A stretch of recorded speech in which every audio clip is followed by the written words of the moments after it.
Hey guys, Samantha Bruner here with the next video in this series for your spine to help keep your kayaking on par with what you want to do and not leave you feeling like crap after the water.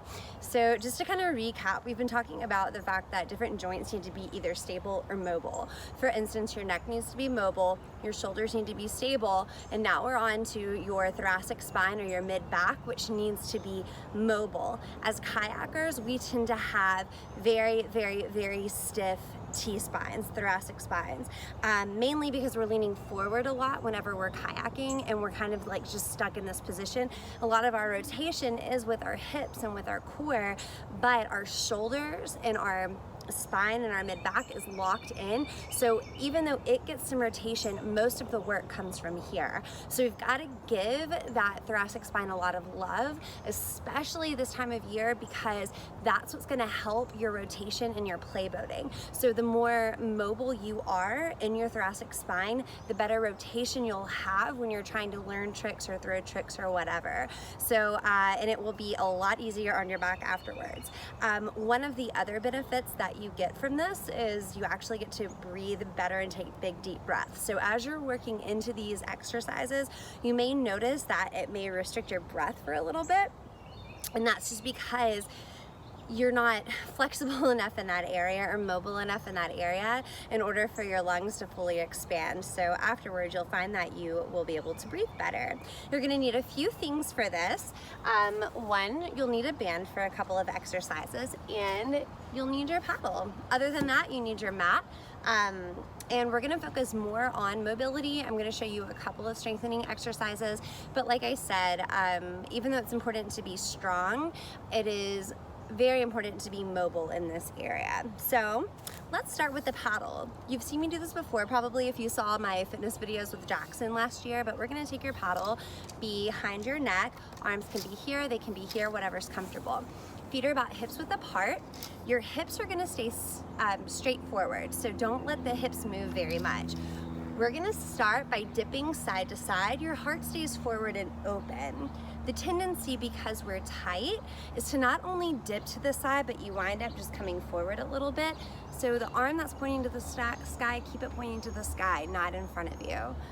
So side to side, take a deep breath here in between each movement, and just allow your spine to open. So with the mobility, we're not trying to go too fast. What I tell people to do, encourage people to do, is move with your breathing. So we've got our dips, and then we have twists. And again, this one can be pretty difficult to keep your hips straight forward. They'll move a little bit, but don't move or twist from your hips like we tend to do in kayaking. We just want to move from the mid-back. So you're going to turn to one side, inhaling to turn, exhaling to come back, and that's a great way to think about it. Inhaling to turn, exhaling to come back. And say I'm inhaling to the right, I'm going to try to make a point to push my right hip forward to help keep my hips straight. So this dip and this twist, you can do this about 10 times on each side. This is really great after the river or before the river, but honestly, it's a really good recovery. So Mondays, or as this week, Tuesdays, this is a great time to do it. So with your paddle, like I said, you've got your dips and your twists. Before we go down to the mat, I'll show you one strengthening. You will need a band. It doesn't matter if it's a loop or just a straight band, doesn't matter. So what you're gonna do is, again, stand feet hips width apart, hips stay straight, arms straight in front of you. You're gonna do a slight chin tuck. I call it pie in the face. Like, what would you do if someone was coming at you with a pie? You're gonna tuck straight back. So slight chin tuck. Shoulders are straight. You're not shrugging and engaging your traps. You're keeping your shoulders nice and relaxed. Then pulling out to the side, back in, straight arms. If you feel like you've got to bend your elbows, you need a lighter band or you need more space. If you feel like it's too easy, arms come together. Here's what it looks like from this side. So my knees are slightly bent so that my back can be flat. My chin is slightly tucked. Arms are straight as I'm pulling my fists in line with my shoulders. This is squeezing the shoulder blades together, and that's what you're looking for, just the shoulder blades together. often our traps try to engage to help us out. We do not need them to help us. This is an instance in which it's like a toddler in the kitchen helping you cook. They think they're helping, they're not really. So just engage between the shoulder blades, try to let the traps not work. You'll want to do about 15 to 20 of those with a moderate band, nothing too crazy. Remember, this is more to keep you stabilized and mobile. We're not trying to like pump a lot of weight. So next thing we're gonna do is come down to our mat.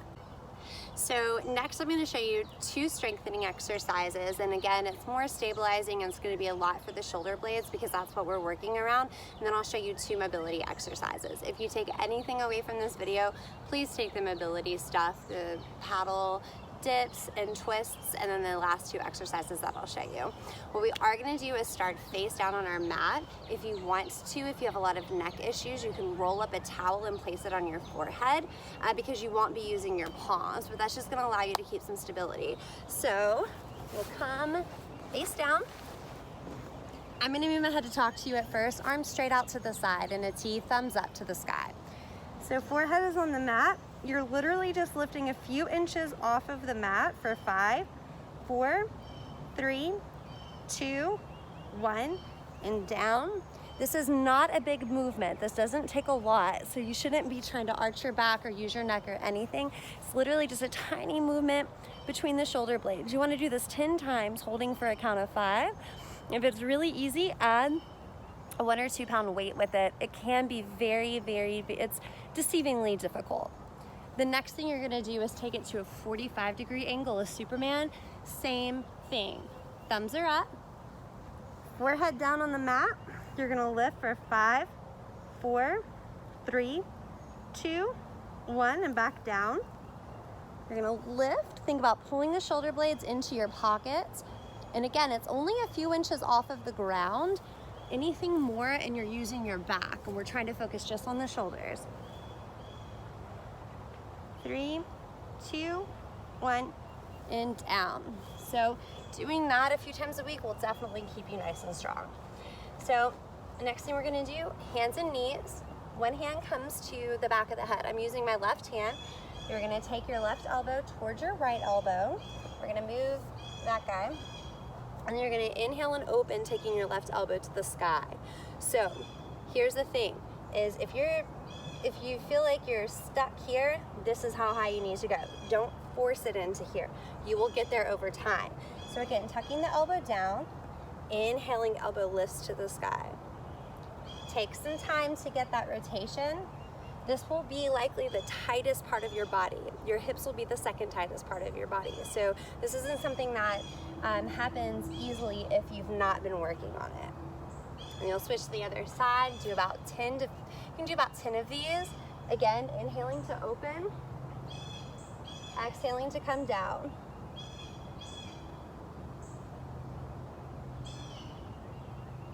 And then my final one I'm gonna leave you with is called an open book. So here's how I like to do it, because you don't want your hips to move at all. Again, we're just trying to isolate that thoracic spine. So take your left leg, cross it over your right, your knee to knee, not ankle to knee. Take your legs to the right, arms to the right.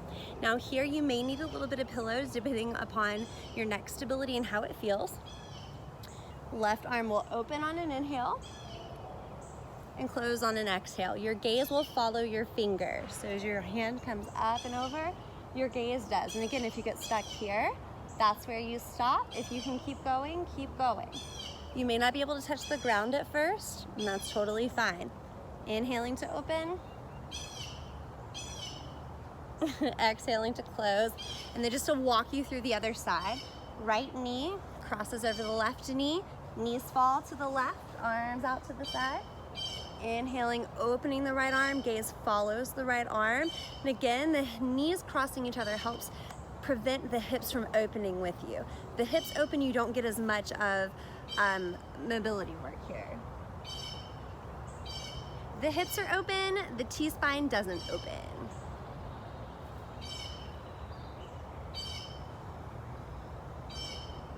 So like I said, These exercises are really good to do, especially like the day after you've had a good weekend of kayaking, because it's gonna help loosen up and help you breathe. Over time, you will find that this will help a lot with the rotation in your boat, especially with play boating, okay? So it's definitely worth a try. Doing it a few times a week will make a big difference. If you have any questions, injuries, ideas you want me to work on in the future, just send me a message and let me know. Have a good day.